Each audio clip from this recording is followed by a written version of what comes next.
英語聞き流し10分間、名作リスニング、英語テキストと MP3 ダウンロード、その他の物語は、ホームページよりご利用いただけます。88thpp.com 88thpp.com Oh. I have not got my boots. I have not brought my gloves, cried little Gerda. She remarked she was without them from the cutting frost, but the reindeer dared not stand still. On he ran till he came to the great bush with the red berries, and there he set Gerda down, kissed her mouth, while large bright tears flowed from the animal's eyes, and then back he went as fast as possible. There stood poor Gerda now, without shoes or gloves, in the very middle of dreadful icy Finland. She ran on as fast as she could. There then came a whole regiment of snowflakes, but they did not fall from above, and they were quite bright and shining from the aurora borealis. The flakes ran along the ground, and the nearer they came the larger they grew. Gerda well remembered how large and strange the snowflakes appeared when she once saw them through a magnifying glass, but now they were large and terrific in another manner. They were all alive. They were the outposts of the Snow Queen. They had the most wondrous shapes. Some looked like large ugly porcupines, others like snakes knotted together, with their heads sticking out, and others, again, like small fat bears, with the hair standing on end. All were of dazzling whiteness, all were living snowflakes. Little Gerda repeated the Lord's Prayer. The cold was so intense that she could see her own breath, which came like smoke out of her mouth. It grew thicker and thicker, and took the form of little angels, that grew more and more when they touched the earth.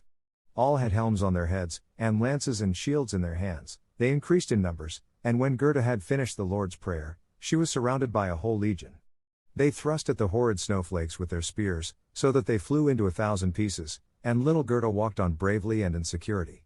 The angels patted her hands and feet, and then she felt the cold less, and went on quickly towards the palace of the Snow Queen. But now we shall see how Kay fared. He never thought of Gerda, and least of all that she was standing before the palace. 7th story. What took place in the palace of the Snow Queen, and what happened afterward. The walls of the palace were of driving snow, and the windows and doors of cutting winds. There were more than 100 halls there, according as the snow was driven by the winds. The largest was many miles in extent, all were lighted up by the powerful aurora borealis, and all were so large, so empty, so icy cold, and so resplendent. Mirth never reigned there was never even a little bear ball, with the storm for music, while the polar bears went on their hind legs and showed off their steps. Never a little tea party of white young lady foxes. Vast, cold, and empty were the halls of the Snow Queen. The northern lights shone with such precision that one could tell exactly when they were at their highest or lowest degree of brightness. In the middle of the empty, endless hall of snow was a frozen lake. It was cracked in 1,000 pieces, but each piece was so like the other, that it seemed the work of a cunning artificer. In the middle of this lake sat the Snow Queen when she was at home, and then she said she was sitting in the mirror of understanding, and that this was the only one and the best thing in the world. Little Kay was quite blue, yes, nearly black with cold, but he did not observe it, for she had kissed away all feeling of cold from his body, and his heart was a lump of ice. He was dragging along some pointed flat pieces of ice, which he laid together in all possible ways, for he wanted to make something with them, just as we have little flat pieces of wood to make geometrical figures with, called the Chinese puzzle. Kay made all sorts of figures, the most complicated, for it was an ice puzzle for the understanding. In his eyes the figures were extraordinarily beautiful, and of the utmost importance, for the bit of glass which was in his eye caused this. He found whole figures which represented a written word, but he never could manage to represent just the word he wanted. That word was eternity, and the Snow Queen had said, "If you can discover that figure, you shall be your own master, and I will make you a present of the whole world and a pair of new skates." But he could not find it out. "I am going now to warm lands," said the Snow Queen. "I must have a look down into the black cauldrons." It was the volcanoes Vesuvius and Etna that she meant. "I will just give them a coating of white, for that is as it ought to be, besides, it is good for the oranges and the grapes." And then away she flew, and Kay sat quite alone in the empty halls of ice that were miles long, and looked at the blocks of ice, and thought till his skull was almost cracked. There he sat quite benumbed and motionless, one would have imagined he was frozen to death. Suddenly little Gerda stepped through the great portal into the palace. The gate was formed of cutting winds, but Gerda repeated her evening prayer, and the winds were laid as though they slept, and the little maiden entered the vast, empty, cold halls. There she beheld Kay, she recognized him, flew to embrace him, and cried out, her arms firmly holding him the while, "Kay, sweet little Kay! Have I then found you at last?" But he sat quite still, benumbed and cold.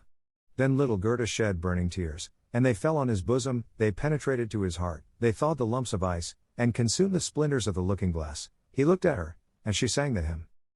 The rose in the valley is blooming so sweet, and angels descend there the children to greet. Hereupon Kay burst into tears, he wept so much that the splinter rolled out of his eye, and he recognized her, and shouted, "Gerda, sweet little Gerda! Where have you been so long? And where have I been?" He looked round him.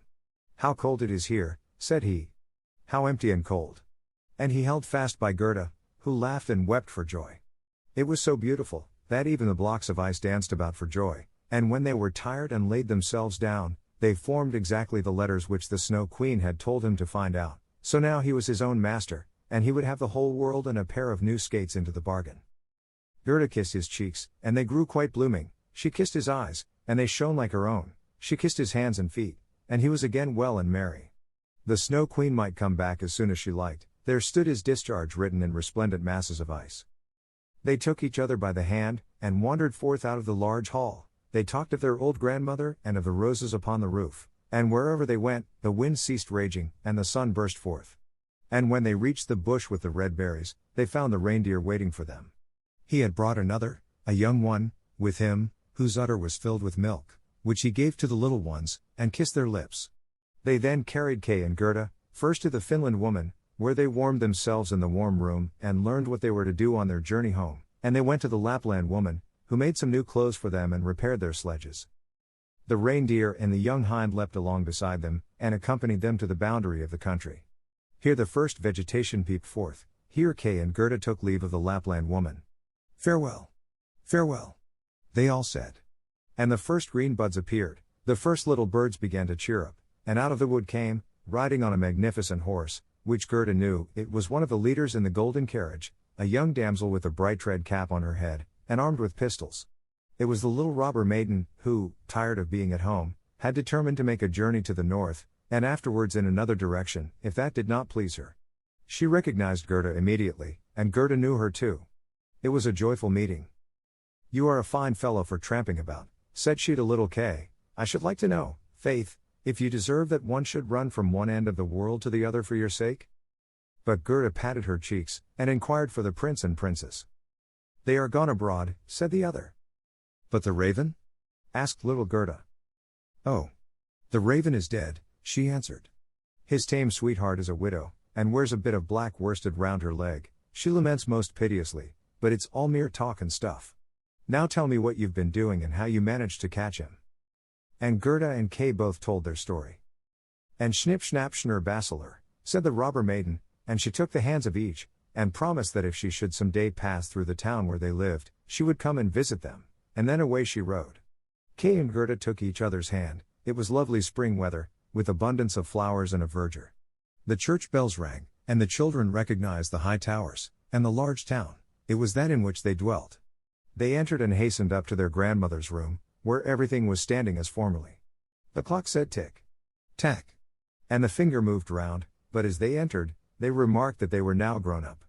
The roses on the leads hung blooming in at the open window, there stood the little children's chairs, and Kay and Gerda sat down on them, holding each other by the hand. They both had forgotten the cold empty splendor of the Snow Queen, as though it had been a dream. The grandmother sat in the bright sunshine, and read aloud from the Bible, "Unless ye become as little children, ye cannot enter the kingdom of heaven." And Kay and Gerda looked in each other's eyes, and all at once they understood the old hymn. "The rose in the valley is blooming so sweet, and angels descend there the children to greet." There sat the two grown-up persons, grown up, and yet children, children at least in heart, and it was summertime, summer, glorious summer.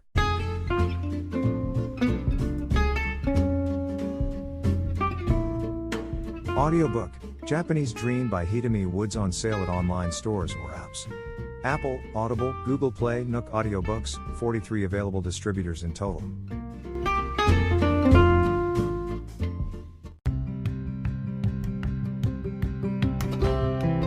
英語聞き流し10分間、名作リスニング。英語テキストと MP3 ダウンロード、その他の物語は、ホームページよりご利用いただけます。88thpp.com 88thpp.com